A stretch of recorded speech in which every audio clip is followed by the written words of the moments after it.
Ladies and gentlemen, boys and girls, welcome inside Garage Door Sports, your no-holds-barred weekly discussion on everything in the sporting world.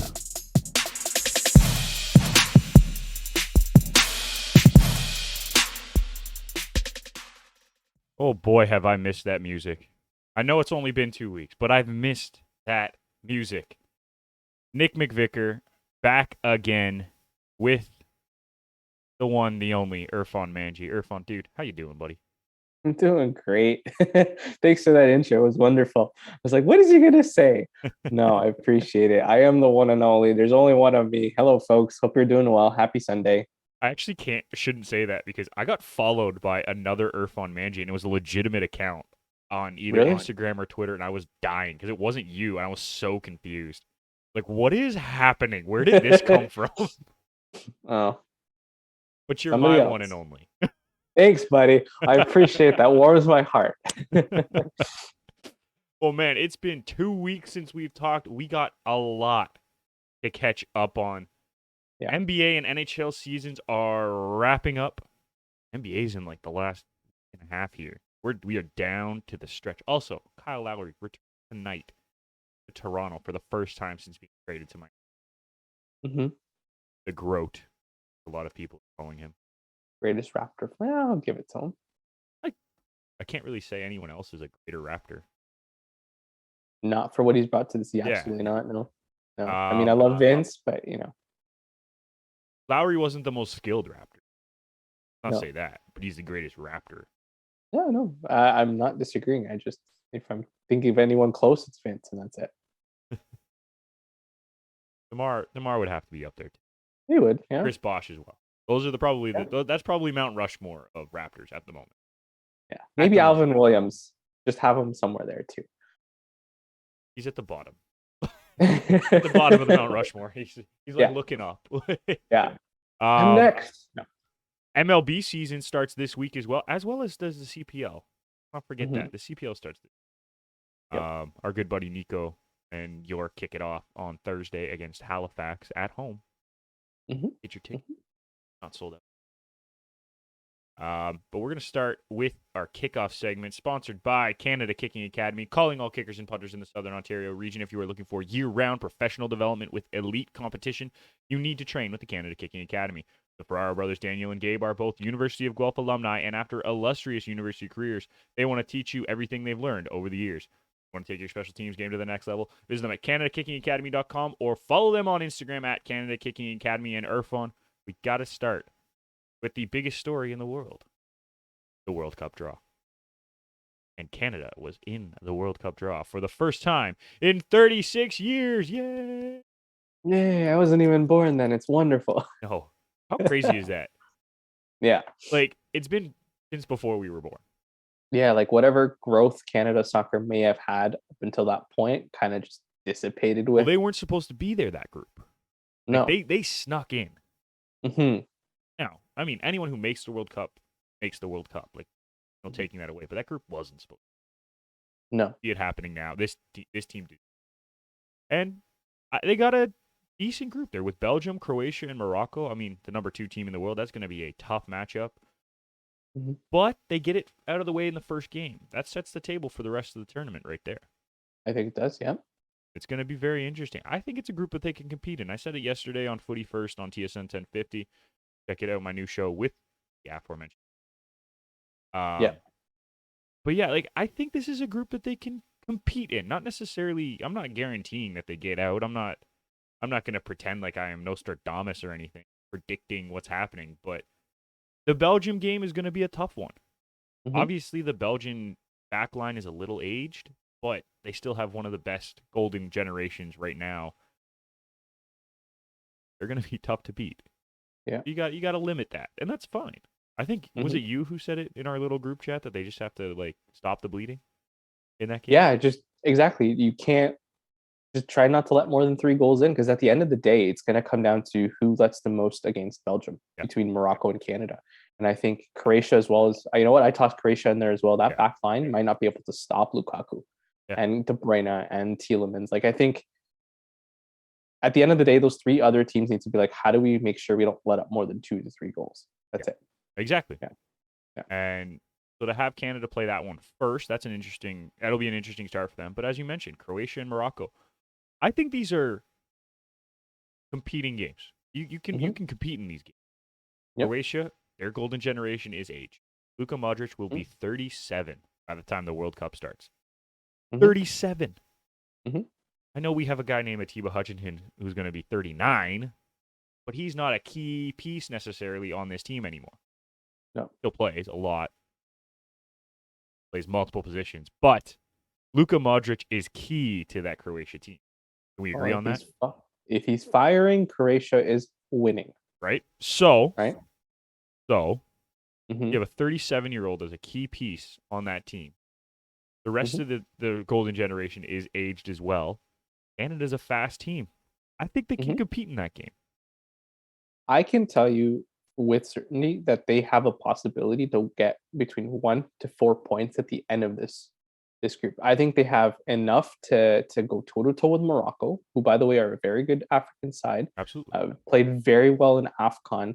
And then I think Croatia. I was telling Paige this earlier. We haven't gotten a show out yet, um, but I did tell her. I said if you stick like a hard nosed player on Luka Modric and just shadow him throughout the game and make it difficult for him, I think Canada can be happy with a 0-0 draw or a 1-1 draw, and just contain that sort of pivot in the midfield. Like I was thinking, Mark Anthony Kay. I know he had a rough game against Costa Rica earlier last week, but I would stick him on. He has the body, he has the pace, he has the skill to keep up with him, and you look at Rakitic and Modric being able to go back and forth in the pitch to receive and move forward. You can have Kyle Larin make sure that any back run is tracked by him. I think Canada, Well, honestly, it would probably be Jonathan David. Jonathan David's a deep guy. right? But I'm just Laren's the saying, tall guy. but Larin can also do that. Like I've seen him play, man to man zone defense at one point earlier Yeah. against the States. So I'm just thinking, like, who's a bigger body that will frustrate two of the best midfielders in the game that have been in the last 10 years, right? So I think they could come up with a point against Croatia. I think they can even win against Morocco. So I at think the end of the there's a day, chance that they can win both of those games if agreed. they play right. So Mm-hmm. as you said you can see them anywhere between 1 and 4. I see them Mm-hmm. anywhere between 1 and 6 points. Well, that's Realistic for me is 4. mm-hmm. And I was saying, as I was talking to Nico yesterday, 4 points is the target to get out of most of these groups. Yes. Right, a win and a draw, and a better Mm-hmm. goal differential when all things are said and done. Mm-hmm. That's the goal to get out of most of these groups. Mm-hmm. So if you pick up 6, you're in. Like 6 is guaranteed.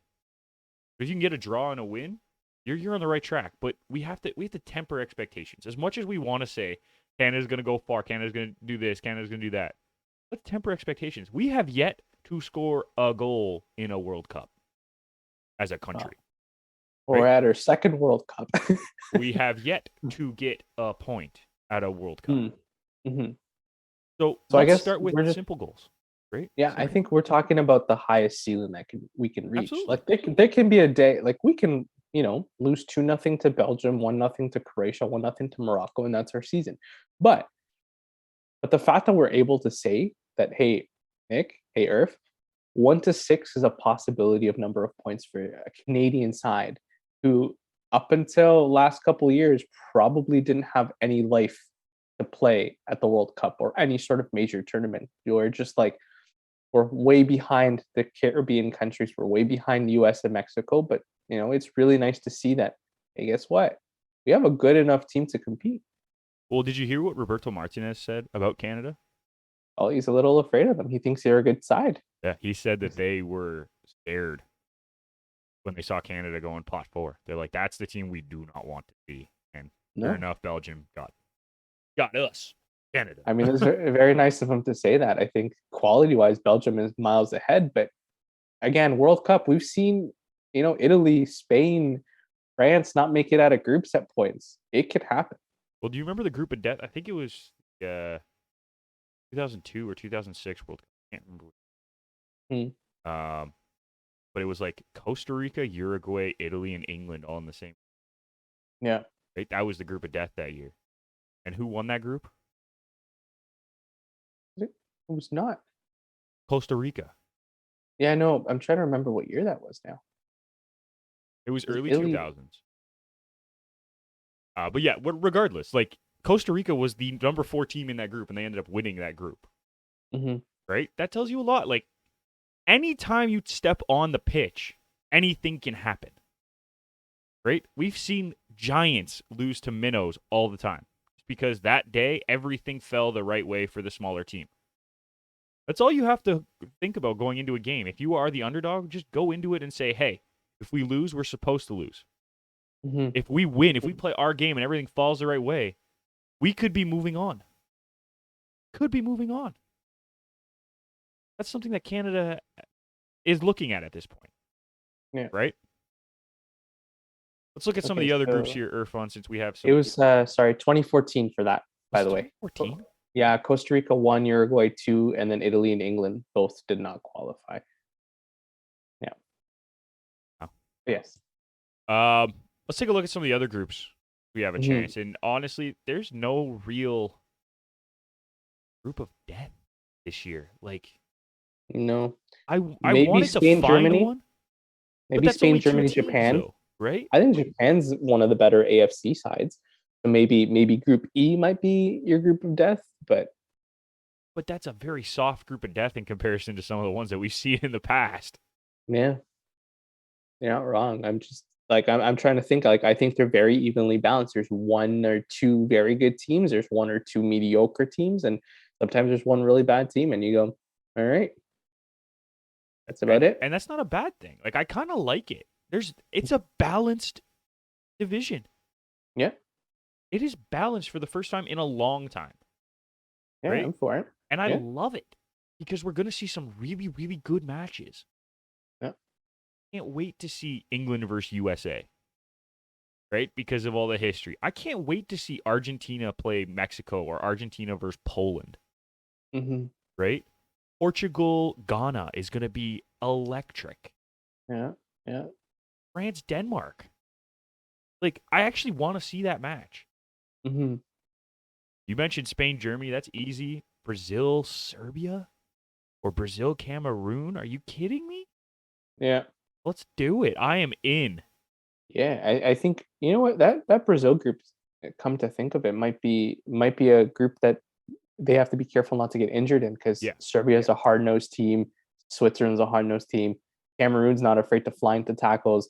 So, Brazil maybe not 100% healthy coming out of that group. Like that's scary to think about. You mentioned Portugal, Ghana, Uruguay is going to be a nice little Another matchup fun with one, yep. with Suarez at 30 plus and how that goes.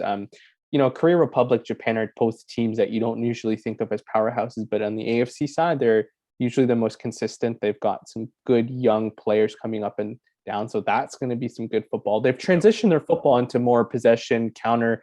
Yeah. It's attractive football. The African sides are doing the same thing. So I like how it's It's kind of balanced. how this year. Canada plays too.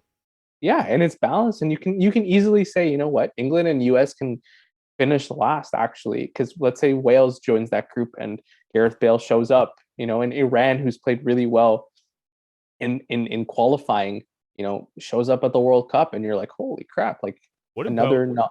to throw this out there as well, right? Mhm. You mentioned Wales. What if Ukraine gets through, right? The emotional Oh yeah. the emotional high that team would be on with everything going on back home. Mm-hmm. They would have the Mm-hmm. support of not just their own country, a lot of other countries, a lot of people Well, around the world, right? they'd feel like the home team for a hot second. Oh yeah, like they get that home support that. Oh, Yeah, and they're very good. They have some great talent. Andrei Shevchenko did a great job with the Ukraine program just after the Euros there. So yeah, I can also see that going. So like the fact that any team can actually come up, like you can see Argentina struggle, for example, because Mexico always comes to play at the yes. World Cup, for Yes, they example, do. right? Like Lewandowski, is this his talent, is it only for Bayern Munich, or can he bring it to the World Cup? He needs some help. Yeah. Oh, of course he needs some help. Mueller or Poland, like he has that discrepancy there. And France has a big question mark. Mentioned Yeah. that France Denmark game. France has not played well since winning the World Cup. It's true. Yeah. Yeah. So there's so many question marks. It's so nice to be able to talk about a balanced World Cup draw and go, every team is good enough to win. And now I'm going to At put least you out on of the the group spot. stage. Are you ready? Go for it. Which group is most intrigued? Good question. I think Group H will be very nice with the different storylines coming out of that. I want to see Ronaldo through. I want to see Ghana. I want to see Suarez. I think that's going to be fun. Um, yeah, I think Group H or Group G, because like I said earlier on top of the show, that Brazil, like how healthy are they going to be? Are they going to, just stick Fred into the midfield and be like, get hit? Because then we're going to leave Alan for the next part of the round to do what you do. So, Right. That's a good yeah, question. That's a good point. Yeah, I see G and H being the most intriguing for me. But I would probably lean towards G, but I am also very interested in that Group B, especially depending on who comes out of that UEFA playoff. oh, for sure. That'll be very intriguing. Plays there. Group E is also very interesting. Like I know we talked about it quickly. Mm-hmm. Like Spain, Germany. Mentioned Japan as being a bit of a dark horse kind of team, Yeah. right? Mm-hmm.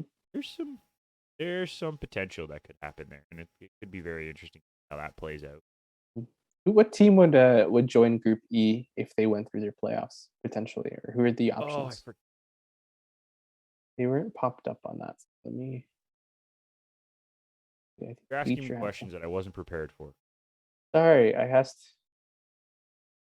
No, here.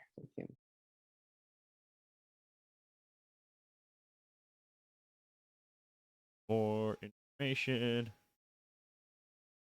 Oh, there we go. It's New Zealand or Costa Rica. There you go. Oh my god. Costa Rica goes on top again. Watch. I They mean, it's played not really far fetched. well the back half of qualifying. They Mm, started off really poorly, and that's why they were so far down. They yeah. looked really good the back half of qualifying. Mm, CONCACAF. They could surprise some teams. yeah. Interesting. But yeah, you said sorry, you said group G as well. And group B. Yeah, Yeah, I said for sure. The fact that we're talking about multiple groups just shows the balance. It's that's the wonderful. thing. Like I'm not looking forward to any of the groups, if that makes sense. Mhm. No, like I'm gonna be tuned in, going, this is amazing. Like, hell, I'll even watch Qatar against Senegal for goodness sake. Like it's gonna be electric. It's the home side. Qatar, free pass to get to the World Cup, but And they've been a very good team the last few years. yeah, they've had the opportunity to play in the Copa America a little Yep. while ago. I think they played on the Gold Cup side at one point Yep. just to get some feels. Like they're not the best, side coming out of that whole AFC area or the Middle East area. Like Iran, Saudi Arabia are much better than them, but But didn't they just win? Um, they just won one of those tournaments, didn't they? no, I thought Iran did. Qatar wasn't very good during Copa, but they're trying to schedule a lot more competitive They games. won. They won the Asian Cup in 2019. They just No, won the Asian Cup 3-1 over Japan in the final. no, you did. They did. I'm Oh, just and gonna they say, like, beat I know they UAE. just won something. Oh, and they beat Korea since then. Yeah, Oh, I take what I said back. That's very good. they're a good team, man. They're low on the rankings because it takes into account 4 years, but they've been very good the last couple years. Yeah, like you're So looking at they beat El Salvador in the quarterfinals at the Gold Cup. They beat Honduras. yeah, Um, they've they're a qualifiers. good They young beat team, man. Oman. Look at that. Never mind. I just saw them getting blown out a couple of years ago and went, this isn't fun. Yeah, there you go. But I mean, they've struggled against the European sides, which is Everyone understandable. struggles against the European sides except for maybe 2 South American sides. Am I Or wrong? You're Chile. laughing. Am I wrong? No, no, you're not wrong. It's just on a good day, Chile's probably one of those two teams, but yeah, Yeah, but it has to take a really good day. yeah, a I'm really, really talking good day. Argentina and Brazil as the 2 South American. No, I got that. I got that. I was thinking, well, if when Argentina was struggling, it was Chile. But Fair enough. yes, it's true. Yes, it's true. European sides always tend to pip a lot of these other Everybody. sides. Yeah. All right. Well, that'll do it for our kickoff segment, sponsored by Canada Kicking Academy. Visit them at CanadaKickingAcademy.com or on Instagram at Canada Kicking Academy for more information. Irfan, we're just going to keep the ball rolling. Okay? Let's roll. Let's Yes. roll. MLB this week. I believe the first game's Thursday. Blue Jays start Friday. I know that for a fact. At home against the Rangers, welcoming Marcus Semien back. He'll get a nice standing ovation, I think. He should. I don't see why he would. I can't see a reason why fans would be mad at Marcus. No. Right? Like, yeah, I agree. is there any reason for them to be mad at Marcus Semien? No, he gave it his all last year. He signed his 1-year deal. I think he was a big part of that Blue Jays roster. I think a big voice. No, I'd give him a standing go. Give him a tribute at the end. He did a hell of a season. Why they would be upset about. Anyways, yeah, there's going to be some good games this week. Lots of obviously big moves. In the off season, anyone that really jumped out at you and you're just like, whoa. I mean, I think we covered it 2 weeks ago with our predictions on who's going to be most important for those guys that new came in. But I want to see where Chapman slots in for the Jays. Like, since we're on the Jays topic, is he going to slot in where Marcus Semien was, or is he going to go down the order to get a better turnover? Because we had a problem last year where Casey Jansen's your ninth hitter, and it's hard to get it back to the top of the order unless until the end, like the last month and a half of the season, all of a sudden, he turned into Yadi Molina at the plate. I was like, where did this come from? But for the first, couple months of the season, it was just like, well, if you can get Jansen out, you stop the bleeding right away. Yeah, because it was a gimme out. Well, I hope that changes now. So does he go down to 6, 7, 8, 9 sort of thing to try and get a turnover to the top of the lineup? Like, I want to see where he slots, to be very honest with you. So I think I've been seeing a lot around, and it looks like he'll be number 7 or 9. They're gonna have Jansen hitting 8. Yeah, and whether they put.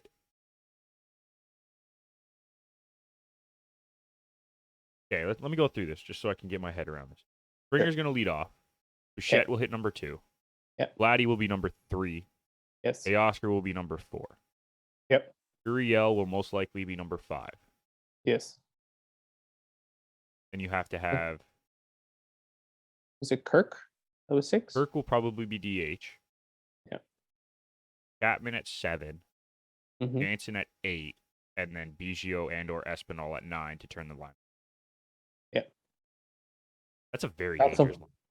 A very good lineup. I mean, if I'm the Jays, I'm hoping to work on that 7, 8, 9 spot because I want to get Springer on. I want to get Bichette on. I want to get the big guys on. Like, I think that's going to be important. That bullpen this year to not be an issue and to be able to turn over the lineup when you need it to turn over. Like, you're down by 2, you got 2 on base, and then Cavan comes up and he strikes out, and you're like, no. Like, we need to get our big guys on there.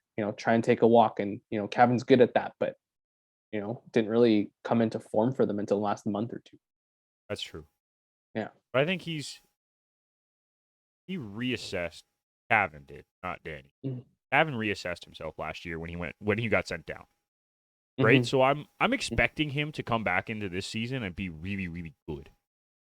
I'm hoping so. Not hit over not 250, elite, 260. don't get me wrong. I don't see him being like a 300 batter. No. Right? But a 260, 270 with That's what I'm an thinking. OBP of 380 with a lot of walks sort of thing. I see that as being very, very realistic. Yeah, I'd take 250, 260 from him any day. At least I know that he's consistently One of every at the 4 plate times he's on base. That's what we want. Because I know defensively he's one of the better defenders on this roster. I trust him. And he can play a lot of positions. Exactly. I trust him defensively. It's just the offensive numbers for me need to be a little bit better. It's like when he came up and he just hit a bunch of home runs and you're like, see, he has power. It's just that's not his needs game. to. No, I know it's not, but I'm just he's saying an that average hitter, like a 4 average hitter. Let me correct that. Not an average hitter. He's a 4 average hitter. Like when he was coming up, he was batting like 280, 290 in the minors. Yeah. That's what you want. That's what this lineup needs. We're fine for power. We have more than enough power to spare at the top of the line. get on base. You know what reminds me of this? It's when the Royals played, small ball for a little Yeah. bit. Just get contact. And you've got guys on the like I think Jansen should be hitting for, get on base contact. Kevin Biggio, same thing. Alejandro Kirk. I know he is it Alejandro? Yeah. Kirk has great power, but I would like to see him hit for contact Yeah. because I know for a fact that everyone else on this lineup can rake. Yeah. I'm laughing though. I'm looking at Fangraphs right now and how they have Yeah. the lineup. That is not the lineup that the Jays are going to use that order. They got Springer, Vladdy, Teoscar, Bo, 1 through 4. Bo, They have Bo hitting Bo is a 4. cleanup. I don't know. Bo is a cleanup guy. I like him at 2 right in front of Vladdy, though, because that's how they hit in the minors. Mhm. Right? I don't know if it was 2-3 or 3-4, but they were one after the other, with Bo hitting Yeah. first and then Vladdy cleaning up, right? Yeah. Why would you change that? It works so well. Yeah. You can also put Gurriel into 3, drop Vladdy into 4, and then have Teoscar 5. So you can You like they can. did that part of last year, which Yeah, was you really can. interesting. Yeah. But I But I think think Montoya has the ability to switch that around so well to get them going. Like it's nice. and you add in the fact that we picked up Greg Bird, who I'm not going to say he's a huge addition. This guy has Mhm. a lot of potential, and he's Mhm. a left-handed bat. Yeah. Like if we're playing a righty, hey, well now Greg Bird can slot into the line, right? Yeah. As Mhm. a DH or whatever. Yeah. Raimel Well, Tapia can slide into the lineup, and you can put one of the outfielders in the DH spot yeah. because he's a You lefty can. bat too. There's a lot of options with Can absolutely. And then who's the guy that they picked up? Who's a switch hitter? Did they pick someone up? which hitter. No, never mind. They didn't. Not yet. I was thinking I thought they I thought they picked someone up as a switch hitter, and then I realized it wasn't them. It's another team. Ooh, I don't remember. Hold on, I'm gonna who? find it. Oh, okay, I'm gonna move on since Please we are do. talking Jays. Irfan, I shocked you Oh, earlier today. I thought it was Jose Ramirez for a hot second. Oh, okay, they're trying to get hooked. Yeah, yeah. Okay, But I sorry. shocked you earlier today. Mm, The fact that the Jays are overall betting favorites to win the American League. hmm Second overall to win the World Series. Who's number one? I didn't ask you The that earlier. Dodgers. Okay. Doi. Doi. Go figure, it's the Dodgers. Yeah. Yeah. Does that surprise you? The Jays are that highly rated amongst obviously not just Canadian people. This is betting sites that have them number 2. Yeah. I think it's fairly high, but at the same time, they have a very good roster.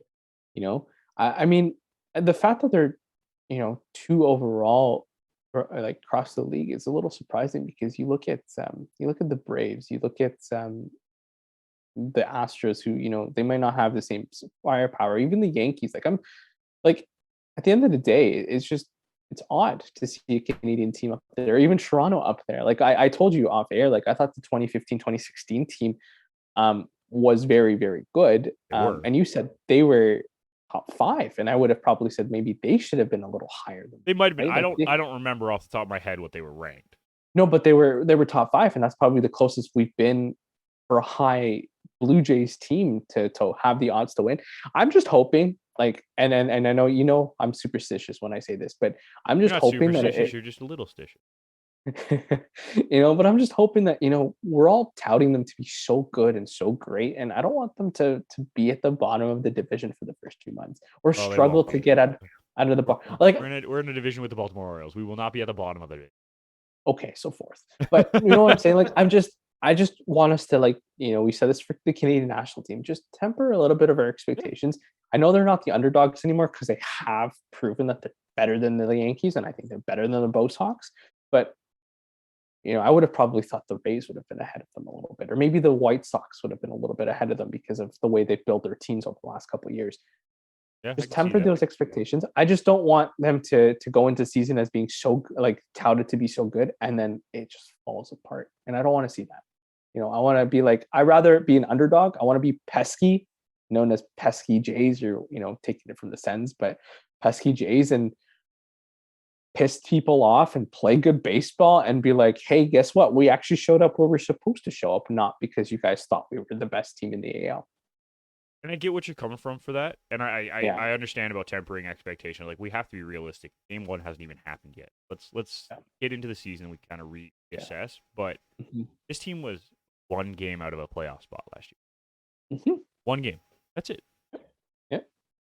And then they patched most of the holes that they had last season. Bullpen's better.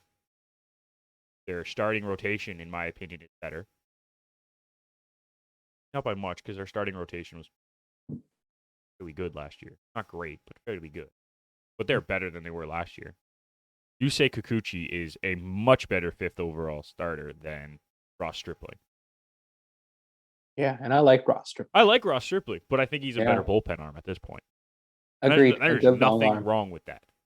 You know, like when you get a rough 3 innings from Rio against the Rays or something, you go, hey, Ross, you're in, you know? And I have no problem with that. That is a huge role, and I think he's great at that role. Yeah. Right? But Kikuchi's a better 5th starter than Ross Stripling. Yes. Manoah's another year older. Evan Gossman, yes, coming in, he's going to have to fill the hole of Robbie Ray. Yeah. But if you look at his numbers are very similar to Ray over the last 3-4 years. Yeah. Right? So, you know what? Yeah. It's not a drop off. No, I think if you can get them to eat innings, all come out with double-digit wins by the end of the season, I think we can say the starting rotation did what they needed to do. And then you have Romano, Yimi Garcia, Tim Mesa, Adam Simber, Trevor Richards. All these guys had really good years last year. They'll come in, they'll do their job in the bullpen, and the bullpen will look really good. And let's not forget, we also have Stripling, Thornton, David Phelps, Ryan Barucki all in that bullpen too. Julian Merriweather as well. This is a good bullpen. It's not a great bullpen. It's not like that Yankees bullpen with Chapman, Betances, and all those guys. It's not like the Cleveland, now Guardians, bullpen when they had Miller and all those guys, right? It's not that kind of bullpen. It's not the Royals bullpen when they were that good. Oh, right? I was thinking that way, Davis. Right? It's not that bullpen, but it's a good bullpen. Right? Smart bullpen. I think as long as we can avoid, blowing 3-4 games, like we noticed that last year, those 3-4 games that were so important, like the last month and a half. Like at the end of the day, look at that. Instead of being one game, instead of being out one game, we would have been up 3. I agree. Right? No, I agree 100%. Right? It's that simple. This team is going to be very good. Are they the best team in the AL? Let's see. I want to say they are. I think they're their most complete team in the AL right now. That doesn't mean anything. So. That doesn't. They have less question marks than a lot of the bigger teams. Yankees, the Astros, the Rays. Yeah.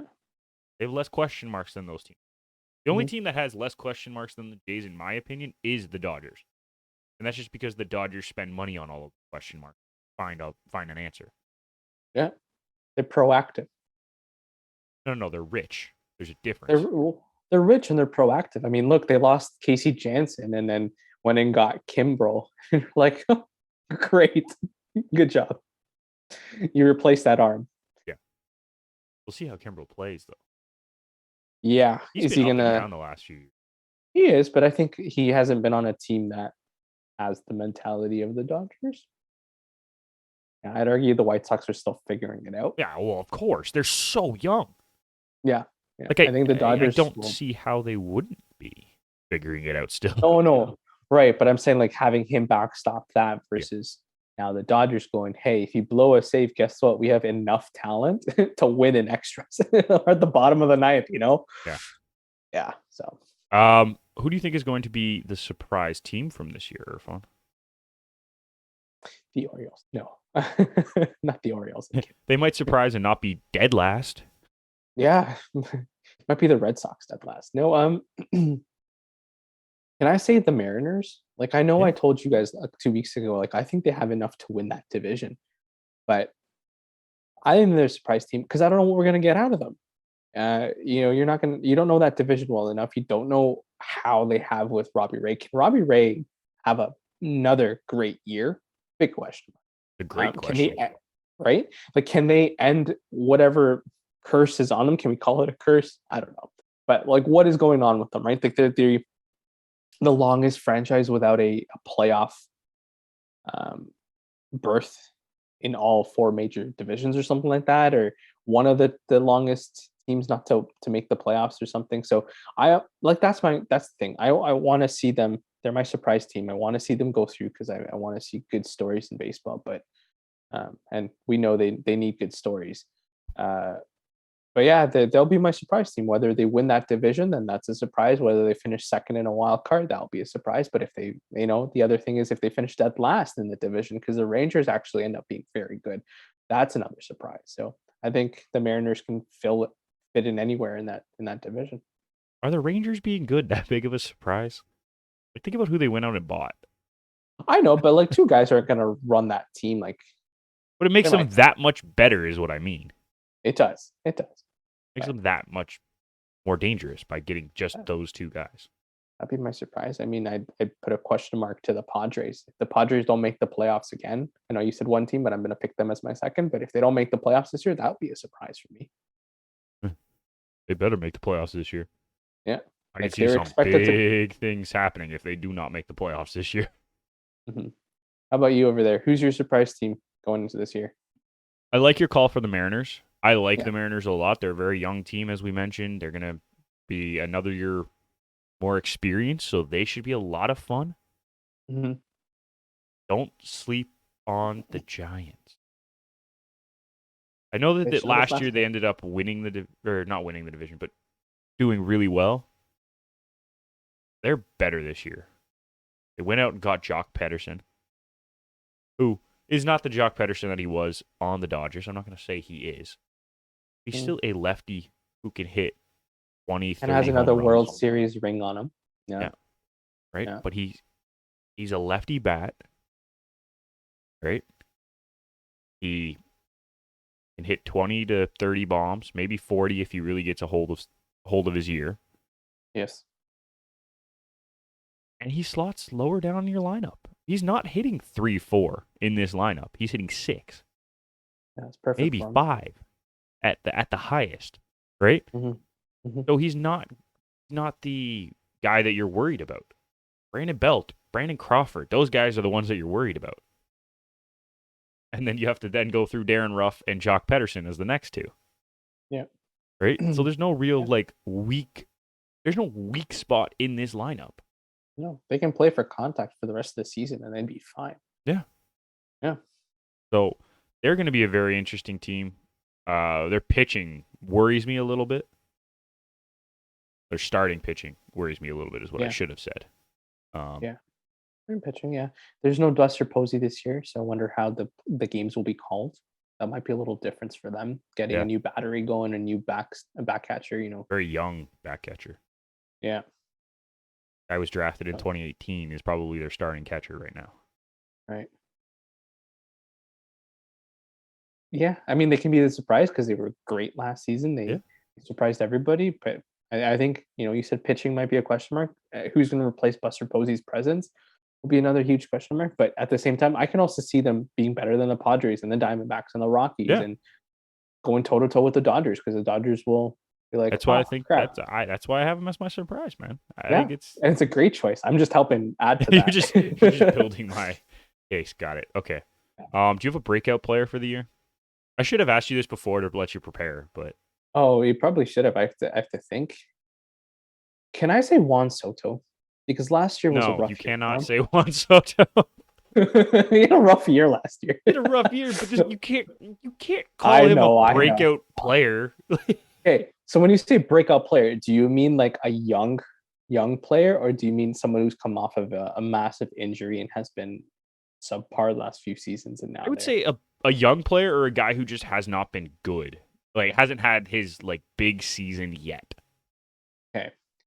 I think you might have a name, so I'll let you do that. Let me figure out who's on the league because I was going to say Juan Soto, but he's already a very good player. Fair. Yeah, Juan Soto's. You can't use Juan Soto in this category. Think of guys like Kyle Higashioka, right? Who hasn't had a chance to really be a number one catcher in the Yankees system. He's getting that chance this year. Oh right? yeah, Zach that's Logue from the amazing. Athletics, left-handed pitcher, he's getting a chance this year, right? Jacob Junis, we can also say him, right? That's Can I a say pro. Wander Franco of the Rays? I'll allow that. Yeah. Yeah, he's a top prospect. He finally gets to like the Rays are obviously going to be a very good side. As a shortstop, he might be the next Evan Longoria for me. Like the way Evan Longoria was for the Rays. I think Wander Franco could do it. Um, yeah, you know what? There you go. I'll pick Wander Franco. I think he'll be a breakout player for the Rays. Okay, mine's not a stretch, but Mm, Adley Rutschman from the Orioles. Top catching prospect in the entire MLB. Number 2 mhm. prospect overall. Yeah, Looks like he's going to start the season on the MLB roster. as he should. I think he is going to have a great year. It's going to be a learning year. He's playing in Baltimore. Let's make this very clear. Yeah. But his bat to ball ability is one of the best out of all the prospects, right? Hmm. Hmm. Gonna take some time to figure out when he can play defensively and when he has to be offensively with his team. Yeah. But I expect big things from this guy. I think he's going to be the next big catching guy. Like we've had Buster, we've had Yachty for so many years. Yeah. Yeah. Salvador Perez, those guys. Yeah. Rutschman's the next. And you know what I like about your choice there is Robinson Chirinos is still a part of that Orioles lineup, Yes. Yeah. and good, he's a good backup catcher. Um, he's just a good presence. Like he's been on teams that have been successful, and to have a guy who's 37 kind of just be like, here's how we get through the game. Here's the day to day at the MLB level. Yeah, we're playing for the Orioles, but at the same time, go out there and just hit. Don't be afraid. Go out there and make a call. Don't be afraid. And I think a lot of the younger players, especially when they're on weaker teams, tend to forget that sometimes, and they if the team sucks, they end up sucking, and that's not what you want. You want them to shine, Yeah. and that's a good choice, man. I like that pick. He might actually stay down. I know he did pick up a bit of an injury Mm, early in spring training. I don't know how that's going to play out, but he will be up soon. He will be playing in the MLB this year. Another guy, if you want a quick shout out as well, I'm going to actually give it a twofer because they play on the same team. Riley Green and Spencer Torkelson for the Tigers. mhm. Keep an eye Yeah. on those two. They have the potential to be really, really good. Yeah, really good. They brought in Javi Baez in the offseason. I think Yeah.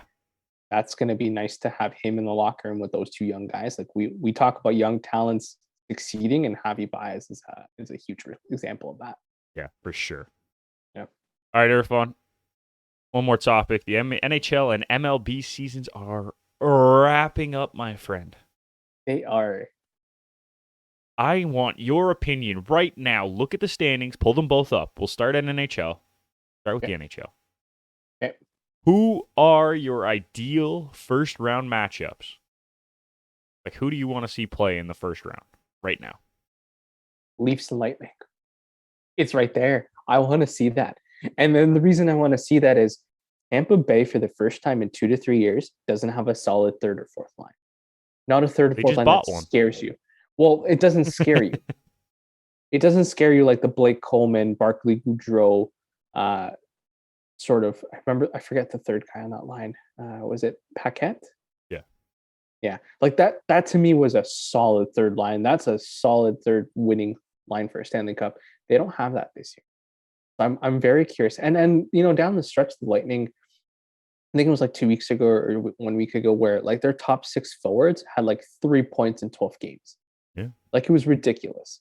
And so and Vass hadn't been all that great. So that's sort of the thing. I want to see the Leafs play this, get a good team, see what happens.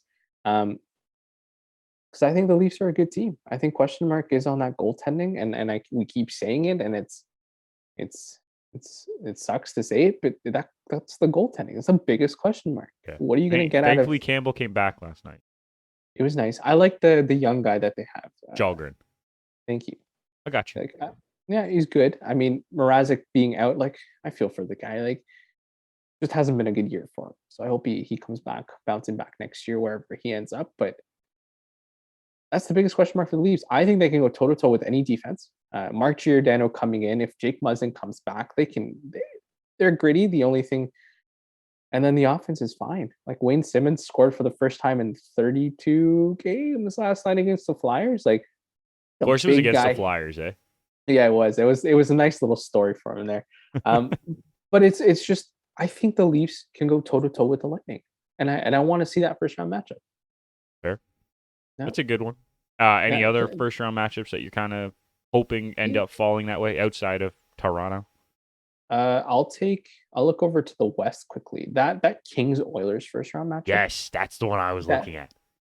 that interests me so much because I get to see a potential, Connor McDavid up against that old guard with Kopitar, Brown, Quick. Like, can they do it?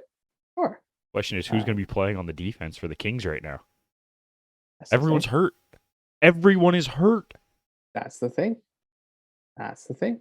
I mean, we can easily be talking in a week's time where the Kings are in fourth and they end up getting the Avs in the first round. But As long as the Avs don't have to play Minnesota, I'm good. Minnesota But, or literally, Irfan, listen to Yeah. who has been playing on the Kings defense right now. Okay. They have Tobias Bjornfot and Sean Dursey as the top pair. Mhm. Oli Mata and Jordan Spence. And then the elder statesman of Alex Edler and Troy Stetcher. The two Canucks together. The two former Canucks there. Not ideal. No. Not No. ideal heading into the playoffs. No, not at all. But to be sitting at they have 86 points it's crazy. Yeah. That division though, that Pacific division is hilarious in the fact that the Flames have been so hot the last little bit. But if you look at the standings, they only have a 3-point lead over the Kings and the Oilers. 3-point over the Kings and 6 over the Oilers. Like first place in the Pacific division is still for grabs, I think. Yeah. It totally is. And that blows my mind because the Flames have been far and wide the better team in that Pacific division for a while. They've struggled a little bit the last week and a half, 2 weeks. And that's why the teams have been able to reel them back in. Yeah, and I think they started the season a little. They started the season really slow. Yeah, and I think that's why that's happening. But it blows my mind that's a 3-point difference, and the Flames to me are far and wide the better team in that. You know what blows my mind? Vegas is out of a playoff spot and have the other teams have games in hand above them. Yeah, but Vegas don't have. It's just Vegas. I think That Marc-Andre team should Fleury not was be out of a playoff spot. No, but I also think that Marc-Andre Fleury was that heart and soul of that team. And Well, it doesn't help when Leonard gets hurt. No, not at all. But He's your Leonard, only I don't know. goalie. Yeah, Brossois is okay. Laurent Brossois, okay. For spot starts, yeah. Yeah, but not to He read. can't be your number one. As the Oilers learned. And I shut Irfan up. Rip. Rip. What about you? What are you looking forward to? Like, what are your ideal first round matchups there? Well, that Kings Edmonton one is going to be a lot of fun. Minnesota St. Louis is also going to be a very interesting matchup. Minnesota has been one of the hottest teams in the entire NHL for the last month and a half. And they have 3 very good goaltenders. Yes, they do. Yeah. But Fleury is the number one. Oh, by far. Oh, Irfan's getting a phone call, folks. I've hung up. It's fine. Sorry. If I look over to the East, though, I'll flip over to the East. Mm-hmm. I do want to see that Rangers-Pittsburgh series. Mm-hmm. Because I do think Carolina will end up winning the division, so they'll get whoever they get in the wild card. And right now, it would be Boston. And Washington would play Florida. Yeah. But those are the 8 teams. It's pretty much a guarantee at this point. Yeah. I'm very interested in that Rangers-Pittsburgh series. Shesterkin being as good as he has been this year, and he has been very good. How does he play against that Pittsburgh team with multiple lines that can come at you all the time? How do the Rangers hold up against that? And then on the flip side, Yes. who's in net for Pittsburgh right now? Is it DeSmith? Jari, it's going back and forth.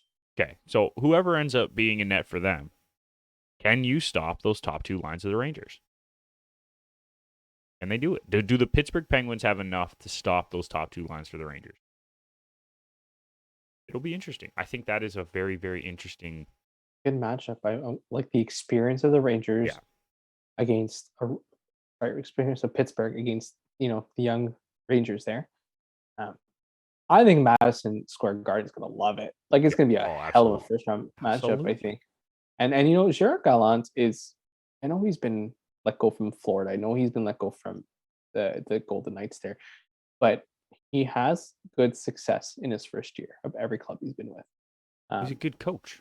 He's a very good coach. Yeah, I'm just disappointed he doesn't last very long, but at the same time, he's changed the mentality. He has bigger names on the club, and he knows how to play in the playoffs. So I like that. I really like that pick. It'll be fun. No. Quickly, let's flip over to the NBA because their season is literally coming down the stretch. Like there's like a week and a half left before playoffs. Lots of teams have already clinched. Yes. Is there one matchup that you're seeing kind of forming that you are really, really excited about? Just one. So there's a play-in playoffs this year, right? Like you have to. So 7 through 10. 7. Does 7 play 10 and then 8 plays? No. That. It work again. I forget how the play-in works. But anyways, 7 through 10 are going to a play-in, and the top two teams from that end up becoming 7 and 8. Yeah, and I'm just taking a look at the thing. There's some very good matchups. Jesus Christ, these are nice. Yeah. But I always do East. I think I'll go West this time. That Mavericks Jazz first round matchup is going to be interesting because they're both sides that you don't know what you're going to get out of them. But the Jazz are so good. The Mavericks have been good, but are the Mavericks going to run their offense through one guy? Are they going to spread the offense? Yes, I know. I know. That's how they got into fourth, Irfan. Right, but they've clinched the playoffs. I think the Jazz are very good. I mean, they're tied with the Nuggets, so whether or not the Nuggets kind of pop into there, that's another good, Mavericks versus the Nuggets would also be very nice to see. Yep. So yeah, three young teams right there. It just to me is going to be good basketball. If I'm going West, I'm looking at Nuggets Warriors, which is what it's currently sitting at. Yeah. That would be so much fun because there is zero chance that the Warriors are shutting down Nikola Jokic. They just don't. Yeah. They don't have the guys to shut him down. So how does the rest of the Nuggets compete, and how good is the shooting is the Warriors going to be able to play in the playoffs? That will be a fun series. Yeah. And out west, or sorry, in the East, not out west. Yeah. In the East. Yeah. Dude, Raptors 76ers? Are you kidding me? Absolutely. Let's go. I love it. Harden leaves the Nets hoping that he doesn't get the Raptors. Guess what? Hello from the 6. It's true. Yeah, that's gonna be fun. I want to see Embiid. I want to see Spicy P go up against each other. Chris Boucher. Yeah, Chris Boucher just doing Boucher things. I've really liked what we've gotten out of Flynn this year. If you're a Raptors fan, Flynn's been fun. Really. When we've had injuries to our key players, he's gotten more minutes. I've been very impressed with his ball movement. Very impressed with his ball movement. Hey, you got to give some love to some guys on the bench. I like Flynn. Don't get me wrong. Yeah. I just would not say this has been his best season. He has not looked good for long stretches in this season. No, but when he had to step in for Van Vliet for a couple of games, I thought he was okay. Like he spread the ball very well. Like he's not going to be your best shooter. He's not going to be your best defender, but I like the way he spread the play. And I think that was missing with Pascal not being on the court and having to call play. Or like when we gave a break to Scotty Barnes and he went in, I thought he did good for a couple of minutes. So fringe player, like he's not great. That's kind of where I'm seeing it. But yeah, that's where I'm seeing it. But yeah, it's nice to give a little shout out to a player that doesn't get a lot of that love. And I can kind of see it, but a bit of a stretch for me. But I mean, the Fair enough. Raptors are 8-2 in their last 10. They were only 2 games back of Philly for that 4th spot, eh? For home court. For Imagine. home court. Could you imagine? Like, could you imagine they get home court? This was a team that was barely supposed to compete for a play-in spot at the beginning of the year. Yeah. Well, they're also 2.5 games behind the Celtics. That is true. But the Yeah, Celtics are imagine also 7-3 in their last 10. So the Celtics are just as hot. But imagine a Bulls and Raptors first round matchup with DeMar DeRozan coming back and trying to be like, I am a playoff performer, and doing it in front of the Canadian crowd against the Toronto crowd. Oh, what a story that would be. That would be something. Yeah. Oh. But here's the fun one. Yeah. They finish 4th. Yeah.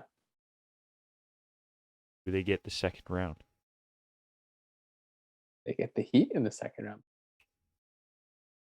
Assuming everything falls the way it should. Yes. Right. These are hopeful Toronto fans hoping to see some familiar Kyle faces. Lowry, as we said, returns tonight to Toronto. That'll be interesting tonight. I think that's it, dude. So you have a tire fire this week? Did. Now I forgot.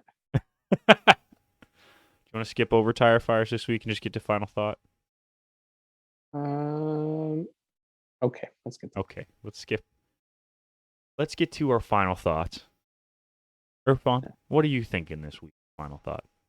Eugene Melnick passed away earlier this week. I was very saddened by that. I know I'm a tough critic and a harsh critic of his, but I was very sad to see those news, and prayers to him and his family. That's one sad news, and another sad news because we didn't have tire fires, but Christian Eriksen scored first goal yesterday against Chelsea, and the smile on his face was absolutely amazing. It was a wonderful moment. That's not sad news. That's great news. No, I said the opposite of the sad news. Sorry. Yeah, I went sad and then I went sad news. No. I went sad and I went and then went happy. So ended on a good high. Yeah. Fair enough. Didn't he also scored for Denmark in the international window? Oh, and it was a wonderful strike outside yeah, of but the box. he did score, right? Like, I'm not crazy. Yeah. I should have specified club level. No, I'm just saying, like, think about this. This guy in the last week has scored again for his country after what happened at the Euros. And then got his first goal in the Premier League since returning to the Premier League. Like, that is crazy. Yeah. Crazy. Leading Brentford to a 4-1 win over Chelsea. Jesus. Imagine. Yeah, that was a poor game by Chelsea. That was bad. Not ideal. Yeah, those are two very good final thoughts. I don't know really how I follow up with that. But I will say this: CPL does start this week. I'm really excited. I'm going to try to get to the York game this week. Try being the operative word. I'm technically scheduled at work, but I'm not supposed to be. You know, one of those, like, I think they messed up. Yeah. But we'll see. If I have to work, I work. Whatever. It's not a huge deal. I'll watch the game. But no, it's great. This year is going to be a lot of fun. A lot of changeover. Multiple new managers, multiple new signings. It's going to be a very interesting year, very competitive year, in my opinion. Yeah. Probably the most competitive year we've had in a CPL in its first 4 seasons. Yeah. Forge was obviously very, very good the first 2 years. Cavalry as well, very good the first 2 years. And then last year, Pacific comes in, has a great season, wins the trophy. I cannot pinpoint which team is going to win this year. No. Last few years, I knew it was going to be Forge, Cavalry. Last year, I had an idea Pacific would be better. I wouldn't have said that I would pick them to win, but I knew Forge was still going to be good. I knew Cavalry was still going to be competitive. I thought York was going to be better, and they were. They made the playoff. I have no clue how this season is going to play out, which is great. That's a good thing. It's so good. Yeah, it's good. And you also have, Nico with you on your other show where you can get a lot more insight from that perspective too. Yeah, So and it's I very actually had the cool. chance to work with Ashton Morgan from Forge this week. He was on TSN's World Cup Draw Show, or Hmm. TSN 1050's World Cup Draw Show, I should say. Hmm. And I got to pick his brain, which was really cool. And hopefully, we'll get to have him on at some point or Yeah. something. Hmm. But yeah, this season is going to be interesting. Hmm. I'm really looking forward to it. Oh, I had one more Oh, thing that I wanted to share. Sorry, I go just ahead. remembered. The Classical midweek between Barcelona Femení versus Real Madrid Yeah. in the UW, 91,000 plus fans Yep. packed the Camp Nou. Yeah. Um, it was. I watched the game. It was Of course you did. wonderful. Oh, it was Of course, Jenny Hermoso. Duh. No, it was absolutely wonderful. I loved it. Sorry, just No, when it's people tell me people aren't going to fill up stands, excusez-moi, the biggest stadium in the world. excuse me. Yes, excuse me. But great game, great game. Oh, it was. It was a good game too, right? Like Hmm. lots of back and forth. For a while, like Yeah. a couple of chippy, like the little lobbed goals, like three of them. It was just funny. It was Well, just, who and was then the one on obviously, Real that scored that one from like 40 out? oh, I forgot their name, but But it was you just, know which goal I'm talking about, right? yeah. It was like, it Oh, was the great. And then I know the Barcelona first goal was very similar, but it was from the side. And then the Barcelona third or something was in the box, and it was a little lob over. So a lot of cheeky little goals. Just you can see how Spain's going to be a wonderful side in the next couple of years. fair enough. It'll be good. I'm excited. Yeah. Yeah. Excited to see more. Hmm. Well, that'll do it for us here at Garage Door Sports. If you are looking to follow us, check us out on Instagram at Garage Door Sports, on Twitter at Garage Door Sport. If you're looking for us individually, it's at Nick McVicker and at Irfan Manji. Sorry, I have to figure out which way I'm pointing. He's Irfan Manji. I'm Nick McVicker. Make sure you follow us. Lots of cool stuff going on. I'm now doing a show on TSN 1050. Irfan, you are still rocking it with Touchline Thoughts with Paige. So happy that you guys are still doing that because that's a great show. Hmm. Lots going on. Make sure you tune in next week. We will have more sports coming your way. But until then, thank you for listening. We'll see you next time.